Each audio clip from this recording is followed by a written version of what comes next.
আজকে আপনাকে দেখাবো কিভাবে 2025 সালে একটি প্রফেশনাল ফেসবুক পেজ খুলবেন। আমরা অনেকে ভালোভাবে ভিডিও বানাতে পারি, এডিটিং করতে পারি, কিন্তু ভিডিও আপলোড দিলে ভিউ আসে না, ফলোয়ার বাড়ে না, এমনকি মানুষের কাছে আমার ভিডিও পৌঁছায় না। এমন কেন হয়? কারণ আপনি সঠিক নিয়মে ফেসবুক পেজ খুলতে পারছেন না। যদি সঠিক নিয়মে ফেসবুক পেজ খুলতে চান তাহলে এই ভিডিওটি আপনাদের জন্য। চলুন ভিডিওটি শুরু করা যাক। প্রথমে ফেসবুক অফিসিয়াল অ্যাপস প্রবেশ করুন। যদি আপডেট না দেওয়া থাকে তাহলে প্লে স্টোর থেকে আপডেট করে নেবেন। নেওয়ার পর দেখতে পারবেন ডান পাশে আপনার লোগো দেখতে পারবেন, সেখানে ক্লিক করুন। তারপর নিচে স্ক্রল করে দেখবেন পেজ নামে অপশন আছে, সেখানে ক্লিক করুন। ক্লিক করার পর দেখতে পারবেন যদি আগে কখনো আপনার পেজ খোলেন তাহলে সেগুলো শো করবে। আমরা ওদিকে না গিয়ে বামে দেখবেন ক্রিয়েট নামে অপশন আছে, সেখানে ক্লিক করুন। ক্লিক করার পর নতুন ইন্টারফেস হবে। আপনি পার্সোনাল পেজ খুলবেন নাকি পাবলিক পেজ খুলবেন? আমরা পার্সোনাল খুলবো, তার জন্য পার্সোনাল প্রোফাইলে প্রেস করে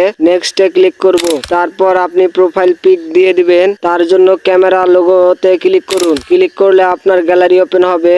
আপনি আপনার প্রোফাইল পিক বেছে নেবেন, তারপর অ্যাড করে দিবেন এবং দেখবেন একটু জাস্ট লোডিং নেবে। লোডিং নেওয়ার পর আপনার প্রোফাইল পিক অ্যাড হয়ে যাবে। তারপর আপনাকে প্রোফাইল নাম দিতে হবে। আপনি আপনার পেজ কি নামে পরিচালনা করবেন সেই নাম দিয়ে দিবেন। আমি আমার নাম দিচ্ছি, আপনি আপনার নাম দিবেন। দেওয়ার পর কন্টিনিউ, সেখানে ক্লিক করুন। ক্লিক করার পর দেখতে পারবেন 4টি অপশন আছে, সেগুলো আপনি ভালোভাবে পড়ে নিচে ক্রিয়েট প্রোফাইল, সেখানে ক্লিক করুন। ক্লিক করার পর জাস্ট লোডিং নিবে। লোডিং হওয়ার পর আপনার পেজ ক্রিয়েট হয়ে গেল। তো আপনাদেরকে বলি, শুধু ফেসবুক পেজ খুললে হবে না, ফেসবুক পেজে রেগুলার ভিডিও আপলোড করতে হবে এবং রেগুলার মেনটেন করতে হবে এবং ফেসবুক গাইডলাইন মেনে চলতে হবে। তাহলে আপনার ভিডিও ফেসবুক পেজে তাড়াতাড়ি গ্রো হবে এবং ভাইরাল হবে। তো আমি আশা করি এভাবে ফেসবুক পেজ খুললে আপনি সফল হতে পারবেন। তো তারপর কিভাবে পেজ সেট আপ করবেন সেই ভিডিও পাওয়ার জন্য এবং নিত্য নতুন আপডেট পাওয়ার জন্য চ্যানেলটি সাবস্ক্রাইব করে পাশে থাকুন।